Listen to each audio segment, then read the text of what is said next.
ফিরে এলাম বিরতির পর। দেখছেন চারদিকে। এবার নজর রাখবো যে খবরের দিকে। রাহুলের হিন্দু মন্তব্যের জেরে উত্তাল লোকসভা। যারা নিজেদের হিন্দু বলেন তারা শুধু হিংসা ঘৃণার কথা বললেন লোকসভার বিরোধী দলনেতা। হিন্দুদের অপমান করেছেন রাহুল গান্ধী, ক্ষমা চান, এমনটাই দাবি করেছেন অমিত শাহ। যারা নিজেদের হিন্দু বলেন তারা শুধু হিংসা ঘৃণার কথা বলেন, এমনটাই মন্তব্য করেছেন লোকসভার বিরোধী দলনেতা রাহুল গান্ধী। রাহুল গান্ধীর হিন্দু মন্তব্যের জেরে উত্তাল লোকসভা। রাহুল গান্ধী লোকসভায় ঠিক কি বলেছেন শোনাবো আপনাদের।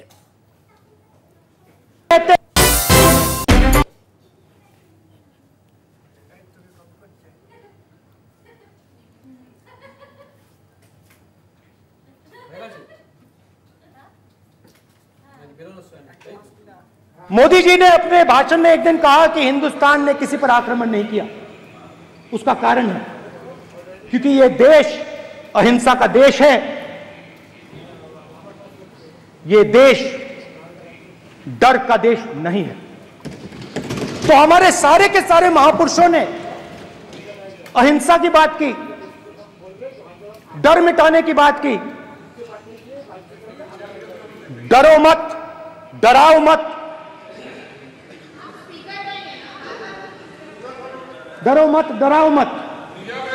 और दूसरी तरफ शिव जी कहते हैं डरो मत, डराओ मत, अभय मुद्रा दिखाते हैं, अहिंसा की बात करते हैं, त्रिशूल को जमीन में गाड़ देते हैं। और जो लोग अपने आप को हिंदू कहते हैं वो 24 घंटा हिंसा हिंसा हिंसा, नफरत नफरत नफरत, असत्य सत्य असत्य।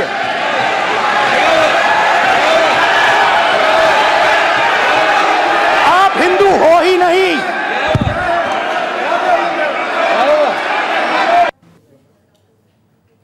আপনাদের শোনালাম লোকসভার বিরোধী দলনেতা রাহুল গান্ধীর কি মন্তব্য।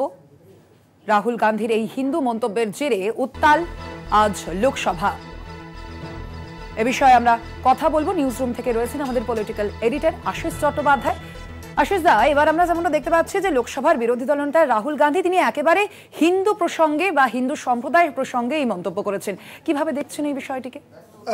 দেখুন, আজকে রাহুল গান্ধী লোকসভায় যা যা করেছেন সেই সবগুলো ব্যাপারই বেশ বিরল। উনি প্রথমে একটি শিবের ছবি বা পেইন্টিং যাই হোক হবে সেটা নিয়ে ওঠেন এবং সেটার খুব বলশালী শিবের একটা ছবি তিনি নিয়ে যান, মানে খুব শক্তপোক্ত চেহারার। ওরকম শিব মানে আমাদের প্রাচীন শিবের ছবি ঠিক ওরকম নয়। যাই হোক, উনি পেয়েছেন যেটা নিয়ে গেছেন অনেকটা ফিল্মি ধরনের, এবং সেখানে শিবের গলার সাপ, শিবের হাতের ত্রিশূল ইত্যাদির তিনি ব্যাখ্যা দেন লোকসভায়। তিনি তার মতো ব্যাখ্যা দেন। এসব ব্যাখ্যা কোনো শাস্ত্র থেকে বা কোনো পুরাণ থেকে তিনি পেয়েছেন কিনা জানি না, সেরকম কোনো উল্লেখ তিনি করেননি। এরপরে তিনি হিন্দুত্বের নাম করে যারা হিংসা ছড়াচ্ছে সেই তথাকথিত হিন্দুত্ববাদী শিবিরকে আক্রমণ করা শুরু করেন। এর আগে যখন ওই শিবের ছবি, ফটো বা পেইন্টিং যাই হোক দেখাচ্ছিলেন, ফটো তো মানে পেইন্টিং থেকেই ফটো হবে, শিবের আর ফটো কোত্থেকে পাওয়া যাবে, তো তখন স্পিকার তাকে বাধা দেন ছবিটি দেখাতে এবং তিনি রুল বুকের কথা উল্লেখ করে বলেন যে এখানে কোনো ছবি দেখানো যায় না। যাই হোক, সেটা নিয়ে কিছুক্ষণ টানাপোড়েন হয়, তারপর তিনি ছবিটি নামিয়ে রাখেন এবং তারপরে তিনি বলেন হিন্দু বলে যারা পরিচয় দেন তারা হিংসাশ্রয়ী, হিংসা ছড়ান, তারা ঘৃণা ছড়ান, তারা অসত্য বলেন। এই কথাটা তিনি তার যদি শুধু ওই বাক্যটুকু আলাদা করে কেটে শোনানো হয় তাহলে যেন মনে হবে যে তিনি হিন্দু সমাজ সম্পর্কে ওই কথা বলছেন। কিন্তু তিনি আবার একটু আগে শিবের মানে হিন্দুদের বিশ্বাস যে ঈশ্বরের প্রতি যথেষ্ট গুরুত্বপূর্ণ, সেই শিবের ছবি নিয়ে শিবের গুণের কথা, শিবের অহিংসার কথা, শিবের পবিত্রতার কথা ইত্যাদি তিনি বলছিলেন। কিন্তু তিনি যখন হিন্দুত্বের নাম করে যারা হিংসা ছড়ায় সেই কথা বলতে যান তখন তিনি শব্দবন্ধগুলো এমনভাবে তৈরি করেন যে 2-3 মানে 1 মিনিট 1.5 মিনিট কেটে যদি তার কথাটাকে চালানো হয় অডিও ভিজুয়াল মাধ্যমে, তাহলে যেন মনে হবে যে তিনি বলছেন হিন্দুরা হিংসাশ্রয়ী, হিন্দুরা ঘৃণা ছড়ান, হিন্দুরা অসত্য কথা বলেন। এই কথাটি বলবার পরেই সুযোগের সদ্ব্যবহার করতে উঠে পড়েন প্রধানমন্ত্রী নরেন্দ্র মোদী এবং তিনি বলেন যে কথা হিন্দু সমাজ সম্পর্কে বলা হচ্ছে তা অত্যন্ত গুরুত্বপূর্ণ। সুতরাং রাহুল গান্ধী যা বলতে চেয়েছেন তার বাক্য গঠন ইত্যাদি সেই ব্যাপারে কিছু প্রশ্ন অবশ্যই উঠেছে এবং সেটা নিয়ে যে কিছুটা জলঘোলা হতে চলেছে সেটাও কিন্তু মোটামুটি বোঝা যাচ্ছে আর কি। একদমই আশিস দা, তার পাশাপাশি আপনাদের আরো একবার শোনাবো যে রাহুল গান্ধী এর পরবর্তীতে ঠিক কি বলেছেন। माननीय आप प्रतिपक्ष के नेता हैं, किसी की भावनाओं को ठेस नहीं पहुंचे, सर मुझे बोलने में ध्यान रखना चाहिए। ये जो ये विषय बहुत गंभीर है, पूरे हिंदू समाज को हिंसक कहना ये गंभीर विषय है। बीजेपी को आपको नहीं नहीं नहीं नहीं नहीं नहीं नरेंद्र मोदी जी पूरा हिंदू समाज नहीं है, बीजेपी पूरा हिंदू समाज नहीं है, आरएसएस पूरा हिंदू समाज नहीं है।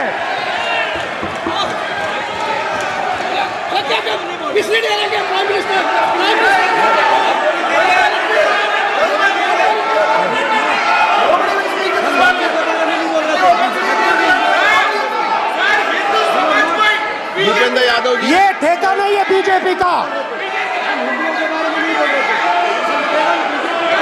भूपेंद्र यादव जी बोलना चाहते हैं आप?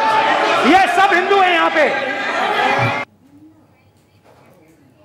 আপনাদের শোনালাম রাহুল গান্ধীর যে সম্পূর্ণ মন্তব্য, এই বিষয়ে আমরা কথা বলবো। আমাদের সঙ্গে রয়েছেন আমাদের পলিটিক্যাল এডিটর আশিস চট্টোপাধ্যায়। অর্থাৎ আশিস দা, আপনি যেমনটা বলছিলেন যে রাহুল গান্ধীর এই বক্তব্যের প্রথমাংশ যদি শোনানো হয় তাহলে মনে হবে যে হিন্দু সম্প্রদায়কে তিনি আক্রমণ করছেন, কিন্তু আদতে কিন্তু তেমনটা নয়।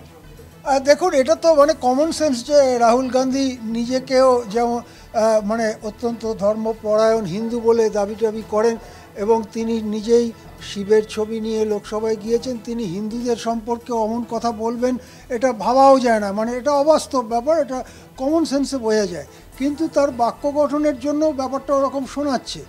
প্রধানমন্ত্রী যখন উঠে দাঁড়িয়ে বলেন যে ব্যাপারটা অত্যন্ত গুরুত্বপূর্ণ, তখন রাহুল গান্ধীকে স্পষ্টই বলতে শোনা যায় যে হিন্দুত্বের নাম করে আপনারা হিন্দুত্বের ঠিকাদার নন, আপনারা হিন্দুদের ঠিকাদার নন, আপনারা হিন্দুদের নাম করে যা খুশি তাই করতে পারেন না ইত্যাদি বলে বিজেপি এবং রাষ্ট্রীয় স্বয়ংসেবক সংঘকে তীব্র আক্রমণ চালান।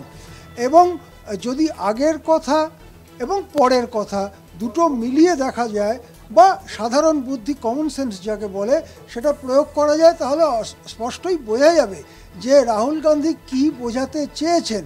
কিন্তু আজকালকার সমাজ মাধ্যমের যুগে, আজকালকার তথাকথিত ভাইরাল হয়ে যাওয়ার যুগে রাহুল গান্ধীর কথাটাকে খানিকটা কেটে খানিকটা বাদ দিয়ে ছড়িয়ে দেওয়ার যে কাজ, সেই কাজটা ইতিমধ্যেই হিন্দুত্ববাদী শিবির করতে শুরু করেছে। কতগুলো মূলধারা টেলিভিশন চ্যানেল তারাও ওরকম কেটে দেখাচ্ছে এবং তার ফলে হিন্দুদের মধ্যে রাহুল বিরোধী বা কংগ্রেস বিরোধী একটা আবেগ তৈরি করার কাজ ইতিমধ্যেই কিন্তু শুরু হয়ে গেছে, যা যথেষ্ট বিপজ্জনক বলে মনে হচ্ছে এই মুহূর্তে। হ্যাঁ, একদমই ধন্যবাদ আপনাকে আশিস দা। আমাদের সঙ্গে নিউজ রুম থেকে ছিলেন আমাদের পলিটিক্যাল এডিটর আশিস চট্টোপাধ্যায়।